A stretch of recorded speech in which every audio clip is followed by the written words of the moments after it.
Hey, good evening, guys. This is Ken and Luke, tortoisecapital.net. This is the Creativity 202 check-in, lesson 21 or 22 for July 18th, 2023. It's me and you tonight, Hoss. I'm doing really well here. I'm in the middle of purging the office and enjoying my a couple weeks of leave to do some housework and organize the basement after 3 years of COVID. I just realized, man, I'd become a little pack rat. So I'm trying to get everything cleaned and reordered. How are you doing down under?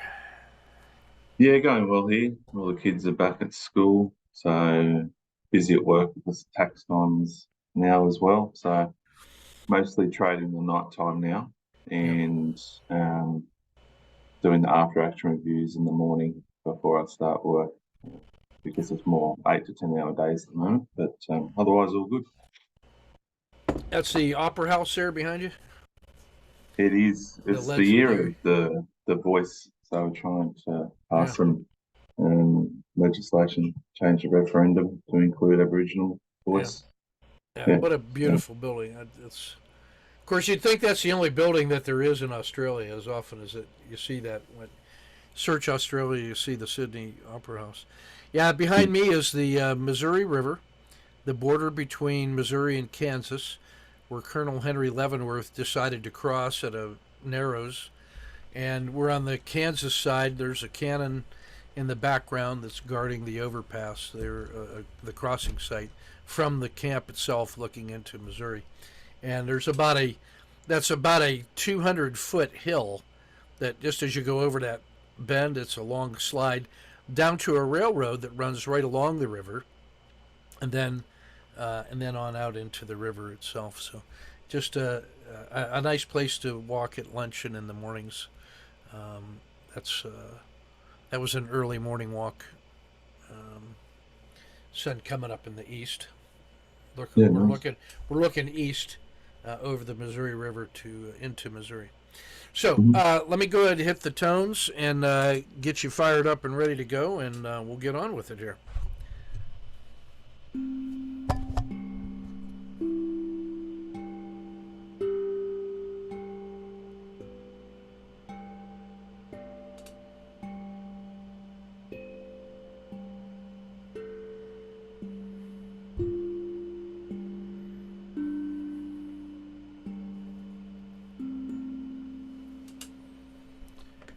Over to you, boss. Right, I'll just share my screen.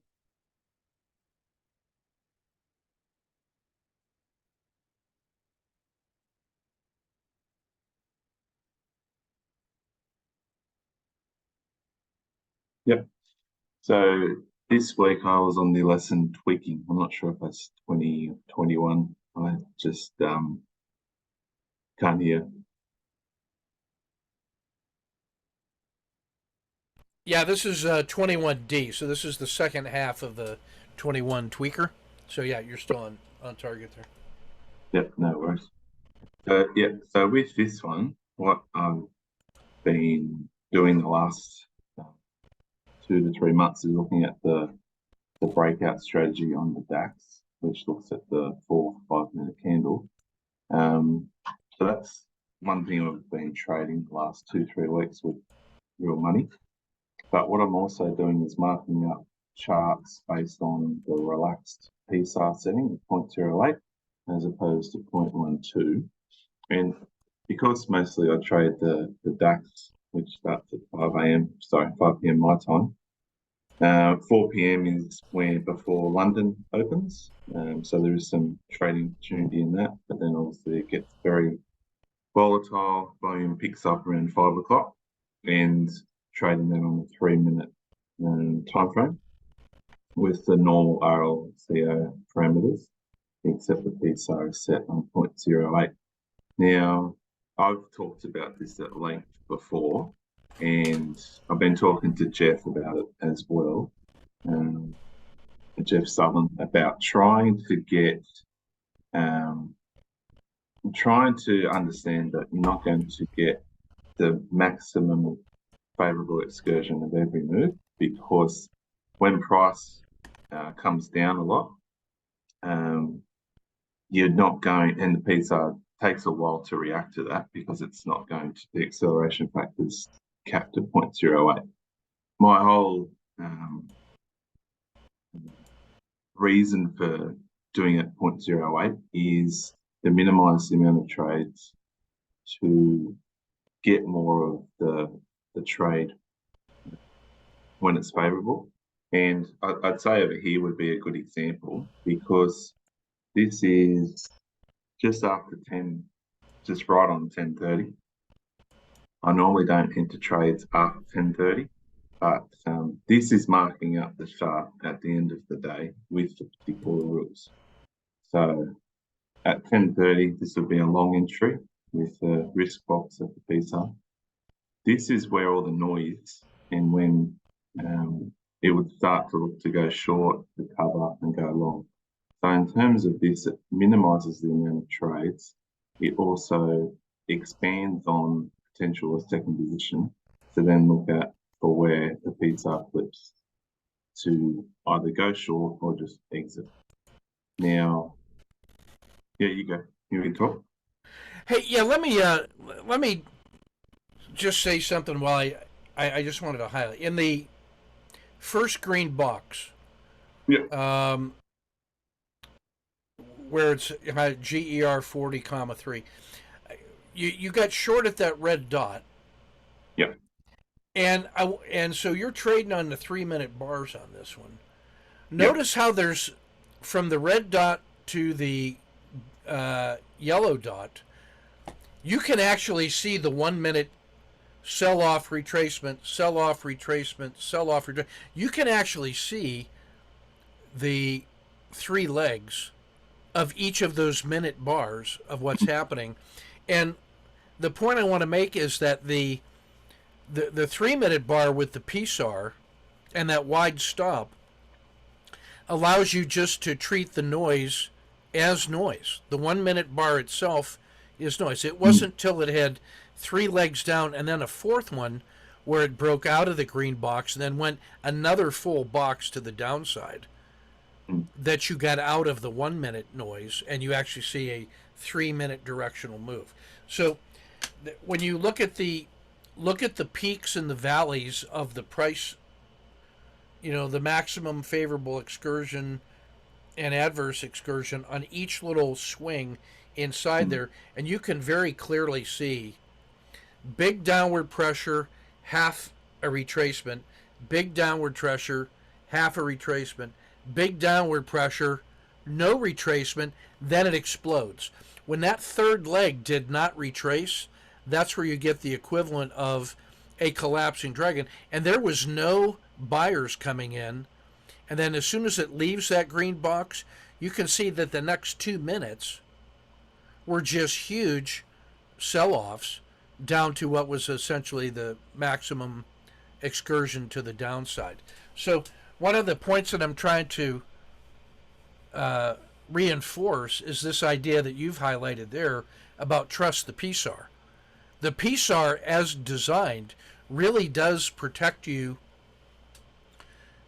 from getting inside the noise if you trust it. What it's doing is just saying, look, there's a lot of things rattling around inside that box, but there's a good chance that because this thing was so strong to the upside, that was an exaggerated move, and that the retracement to the mean is going to feature a downward move, and this PSAR is going to allow you to participate in it if that hypothesis is true. And then on the second green bar, or second green box, you can actually see some of that as well back to the upside. You see large upward move, half a retracement, large upward move, half a retracement. So that just reinforces the point you're making about trusting the PSAR. I just wanted to chime in before I forgot. Yeah, that's right. And I think it's taken me this long to not just look at what I'm missing out on, it's making sure that what are the objectives of trading the system? And it's basically trying to get to 2 hour a day, walking away, and then reassessing it at the end of the day to work out how to optimize it. And you don't want to make it so your system is so detailed that you couldn't follow it from day to day to day. You want to make it so if you could enter second positions, it would be, as you would say before, the RL10 wiggle on the 3 minute bar, and then looking for second positions when you get to two up. And then when it gets to the low of the day, as you would say, it gets to the low of the day here. That's a gift. That would be where the Z3 band would be. Just take it and walk away. Yeah. And the losses here are minimal compared to the gains that you can have while just staying in the trade. Yeah. Now, this is the start of the day. That's at 5 o'clock. So that just goes severely against you. And because where these dragons are, that's where the regression line 10 crosses and closes on that bar. So I have to wait for the next regression line Yeah. crossover to close. So that's why this risk box is huge. Where if what we were trading before is we would just re-enter. We Right. wouldn't we would re-enter here, get out there, and we'd make probably one and a half. But that's if I can make it so the rules are very mechanical Yeah. So and you get two decisions here and here.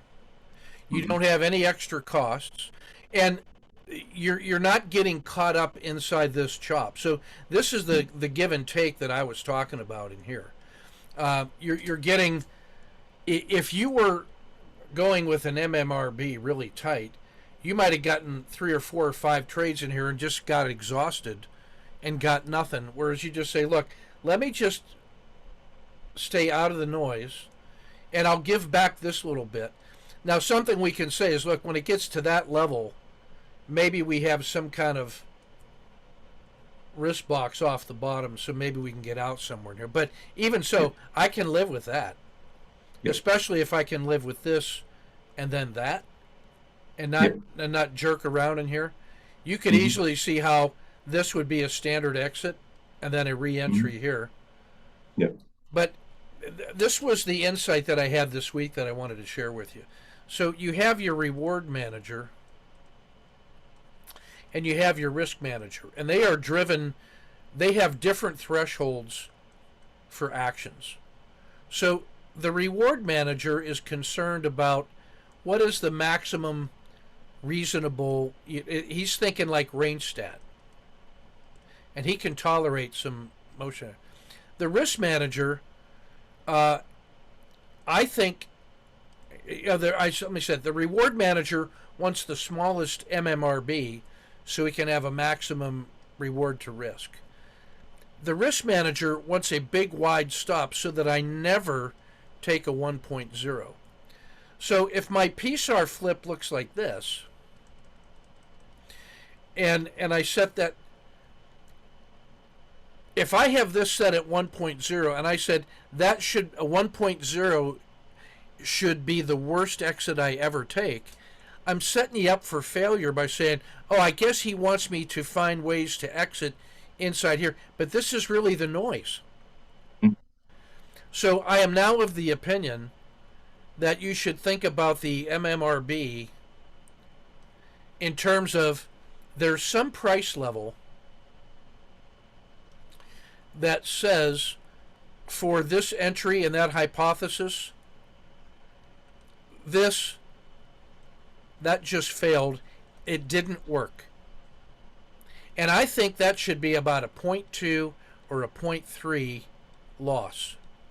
And that you should use intraday something like a great big old range stat for position sizing so that you are not under any fear or anxiety of ever taking a 1.0 loss. Because the money that you made was simply the number of shares that you had that traveled a certain distance.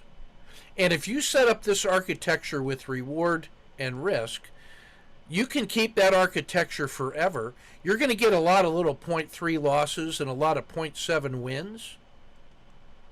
But you can, when your numbers go up and your system quality number is excellent, you can just increase the dollars per trade at risk and never change the trade geometry and architecture ever. So what I'm seeing a lot of the guys in foundations that if they were in this trade here and they got long, they'd get out here and get long here and get out here and get long there and get out there and then not take that trade. Whereas if you had just gotten in like you did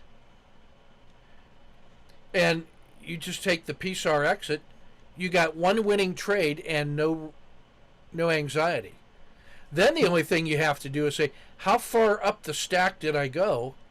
And at what point from a maximum favorable excursion is there enough to start putting a retracement exit on it in order to preserve money? And now what I'm doing is I'm gonna take the maximum favorable excursion, put a profit preservation box on it.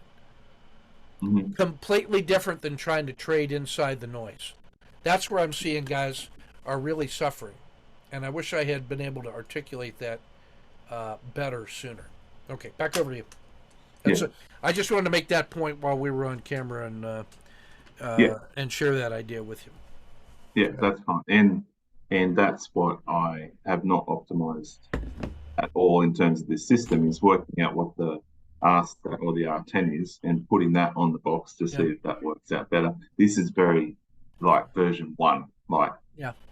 if I need to analyze the losses and if I got out at 0.6, would that minimize any of the gains? And I really don't think it does. I don't think like this one down here might have been a 0.6, but then re-enter. And Hey, then, if you just made this the MMRB, it doesn't have mm, to be the R10. yeah, As long as you can see two of those or three of those down to mm, like that's not an irrational move. It was mm, just there. yeah, It just made the move that you're hoping to see. mm, So if you pick that as your execution risk, just call that the MMRB. Could you mm, get an R10 in here that's something like that? Yeah.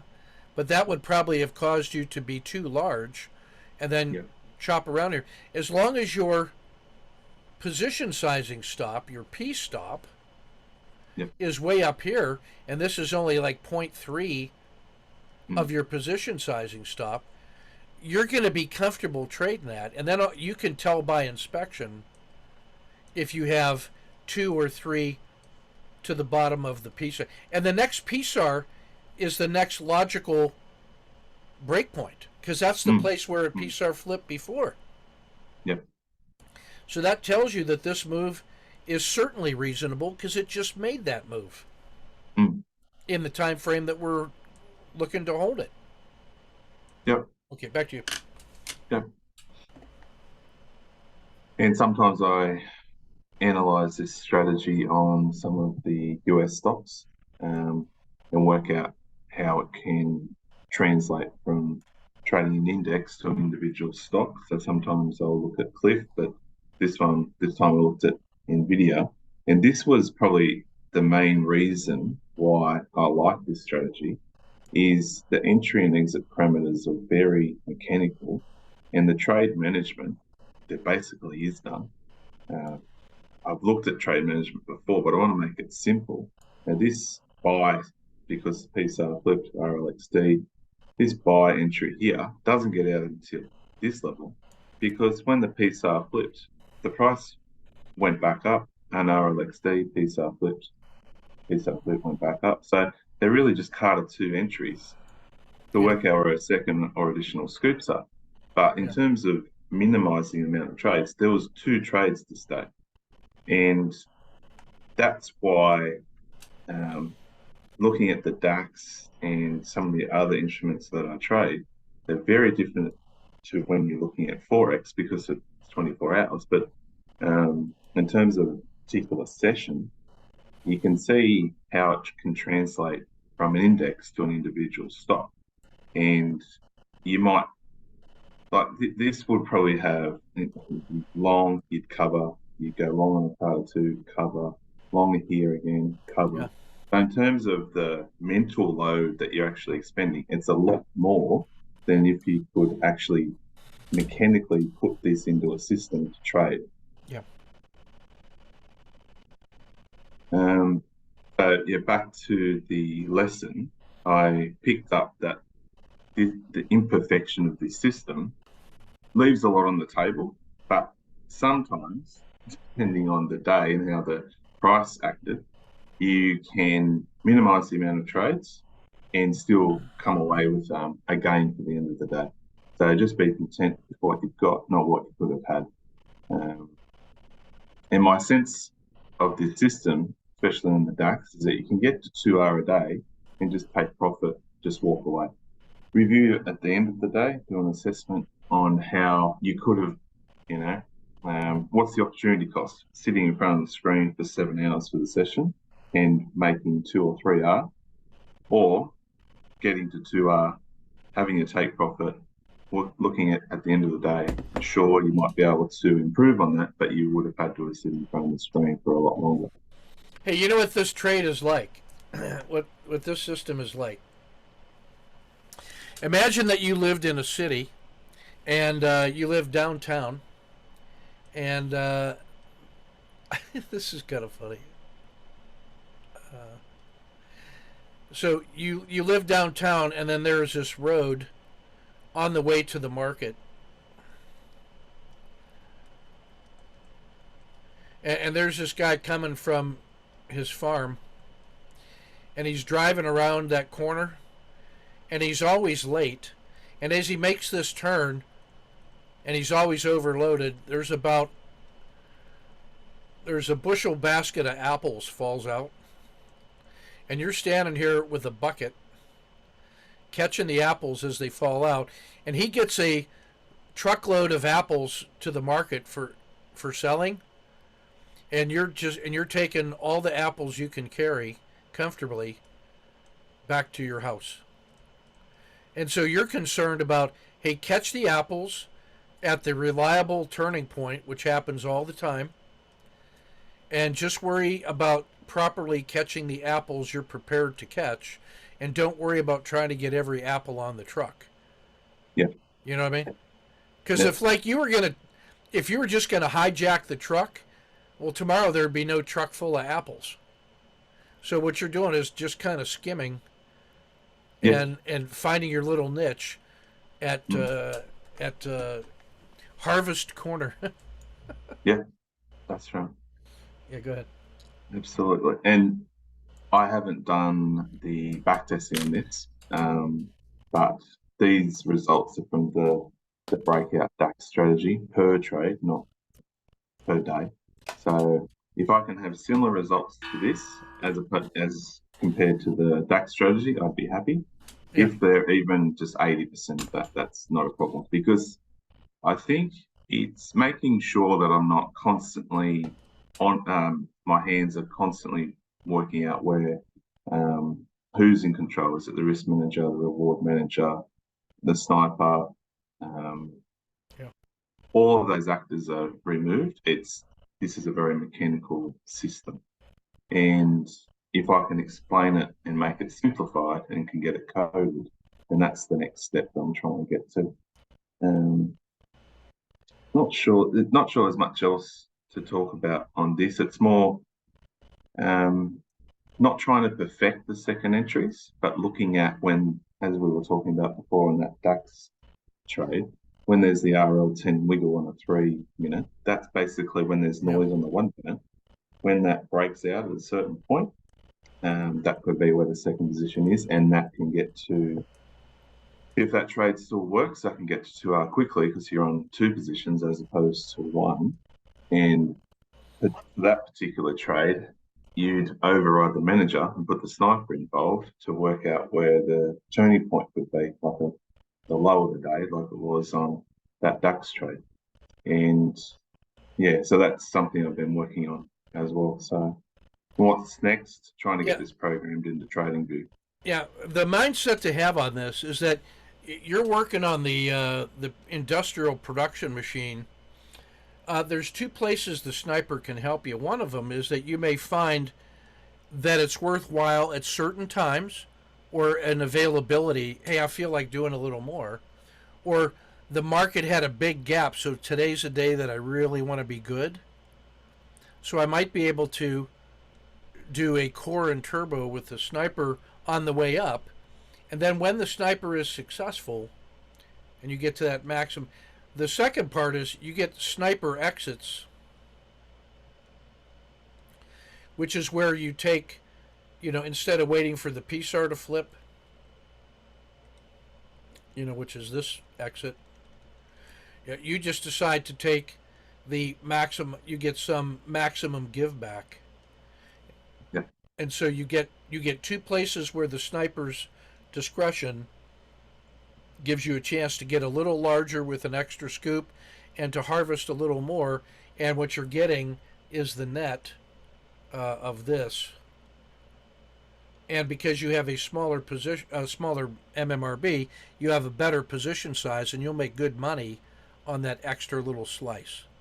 Mm.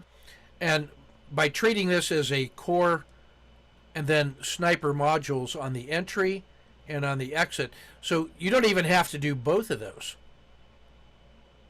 You can actually optimize the sniper for improved entries or sniper exits for improved retention of profits.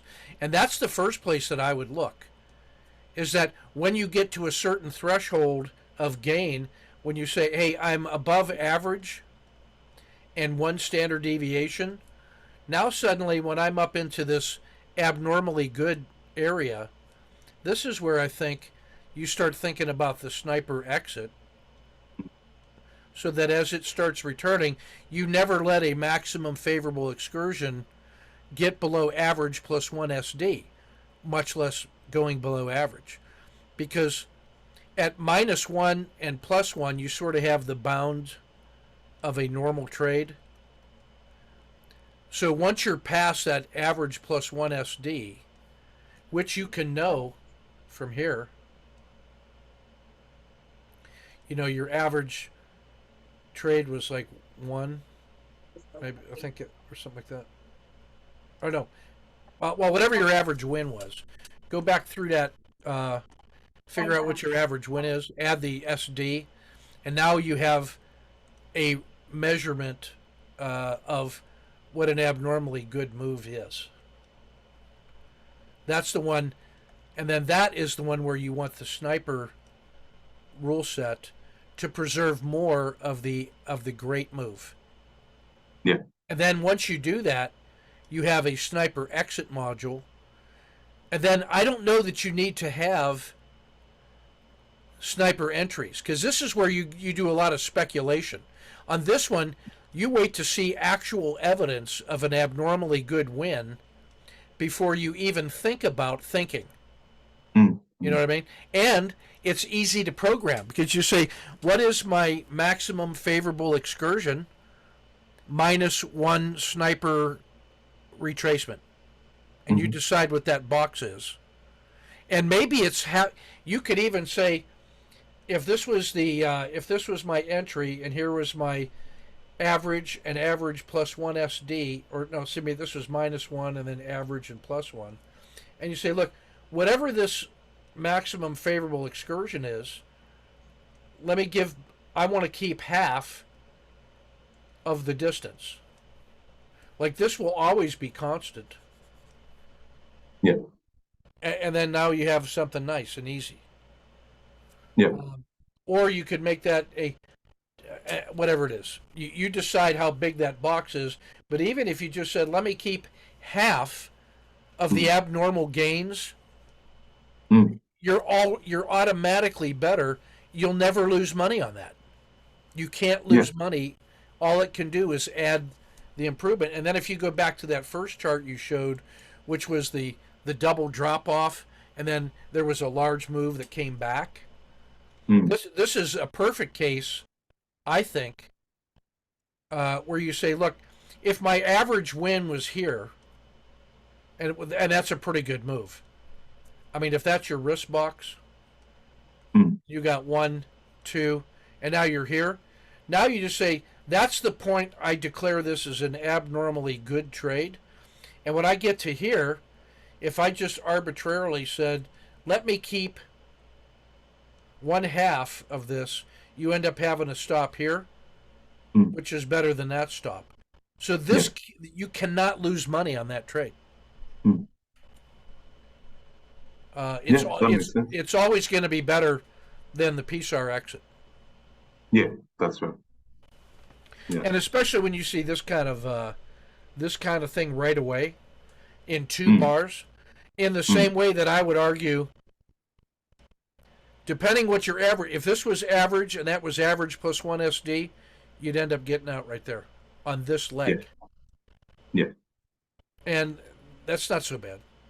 You know, you're It's not talking, so bad. yeah, you're Yeah. talking about 5 bars instead of 40 bars. That's a Exactly. very Saving efficient time. return on capital, Mm-hmm. especially if you're. When I saw your note about make two and walk away, Me too. that's one Yep. way to fill that bucket. So now all you're doing with that is that you got your little 2R apple basket. Mm. Truck comes truck comes around the corner, apples fall into your basket. Mm. Go home, make Yeah, applesauce.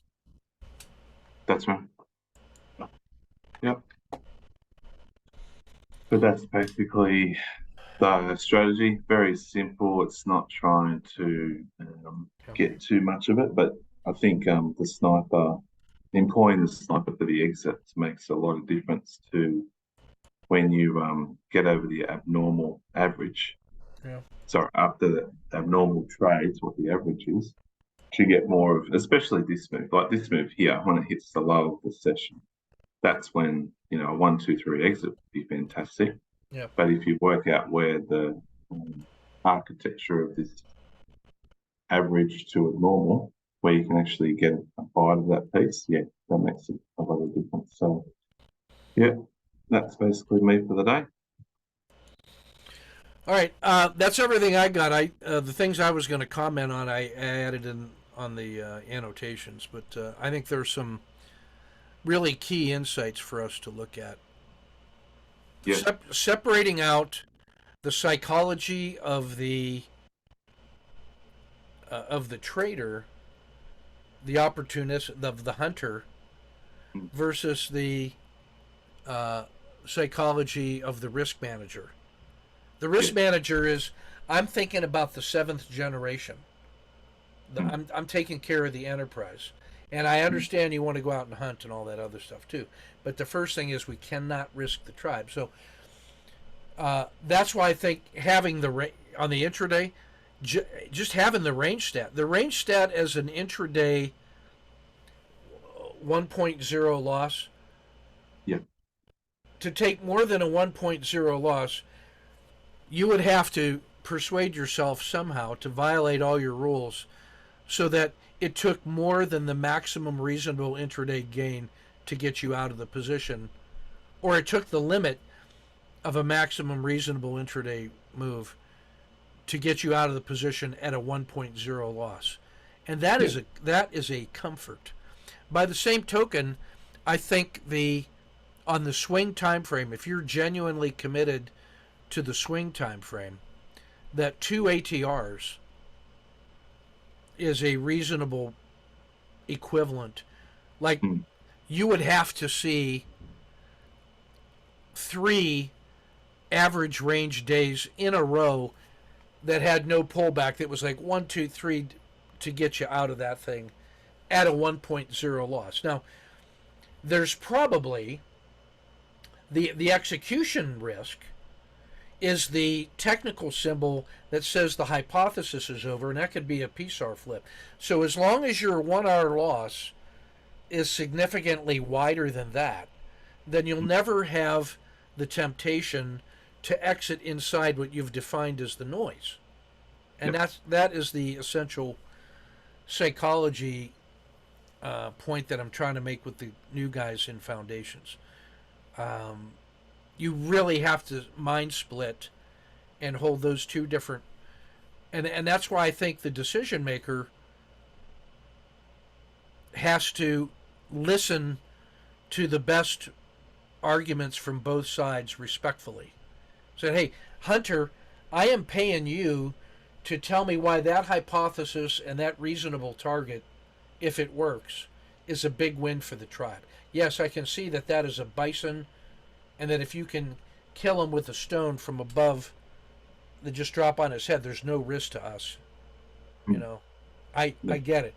And now, risk manager, I need to listen respectfully to you of why it's important for us to have a really big buffer to a 1 hour loss, so Mm. that we Mm. are not ever tempted under pressure and anxiety to override the rules that get us out of in the noise.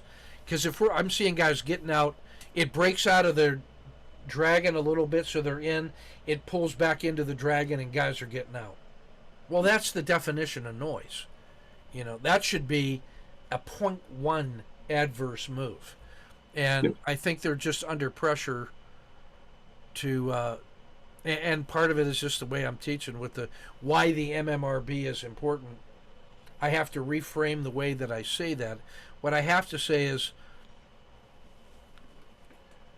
make sure your execution risk is rock solid from a logical basis. Like if we just say the PSAR flip, and right now I don't know of a better way to frame a just pure logical mathematical difference in trend. Hey, the trend was going down, and now the trend reversed, and here's where the PSAR was drawn, and that's the belly of the RL10, which we defined as the limit of price. I mean, that you cannot get better clarity on that. Now, Yeah. just don't make that a 1.0 loss. Yep. Oh, but then I want more position size. Well, then risk more per trade Mm. in a way that is justified by the normal execution of rules that are not command over it. So a routine disinterested rule set like the one you're assembling here. I think that's really crucial. So that's what I want to say about that. A sketch to follow and better clarity on that going forward, I think, is key. Yep. All right, thanks, brother. No Uh, worries. Thanks for that. Always good to see you. And I need you thinking about something for the. We're going to do a virtual annual. Yeah, I saw that. I just need to work out which one it's going to be. I Yeah, think it will be this one yeah, to get it into TradingView, so I can actually do some back testing on it. yeah, And basically what Jeff and Bill have done for PRX, how it can work yeah. in doing it that way. So yeah, I think mine, if I were to go today, would be a cleaner version of what I just talked us through. Was the mind split between reward and risk, position sizing and execution risk, um, and then not structuring the trade so that you're not tempted to exit in the noise, so that you avoid a 1 hour loss. yeah, That's what I think we got to get to, because if my if I set the PSAR, let's put it this way, uh, if my PSAR flip exit is a .3 arbitrarily, and my average win is .7, it looks like I'm dealing in fractions.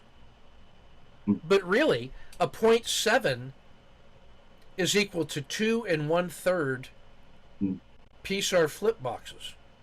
mm, That's more than 2 to 1. And if yeah, that was my average win, yeah, proof. We just established proof that we could find a 2 to 1 reward to risk that was reasonable. mm, And if the fact that I'm setting them equal to .3 and .7 allows me to have a calm mind, mm, nothing wrong with that. It's yeah, a psychological mathematical trick, and then occasionally you'll get the big one, which is fine. that's right. Yeah, And if you have the PSAR at .3 and you're in the trade for 10 to 15 bars yeah, and you're still going to take a .3 loss, you really have to think why are you committed to this yeah, trade? because it'll time out, because like it had Yeah, 15 bars and it never moved. And yeah, you say, well, what was yeah? So you can always do that. You can yeah, always do that one. Yeah. yeah. All That would good. be have to be an amazing sideways move to never Yes. to be. So after 15 bars where the PSAR still isn't above your entry, Mm, that would have to be 15 quietest little dojis in a row and then decay to still yeah. hit the PSAR. So that would be. And even then, the PSAR has to rise. Yeah, that's right. Yeah, So the only way you even take a .3 loss on that is if it fails almost immediately, that's right. right? Yeah. So if you get that sideways grind, you're Mm, already starting to undermine the the loss. You're reducing mm, the loss because of time, and you mm, have it on the clock. So mm. I think that's the way to do it. Set it equal to .3 and just forget about it.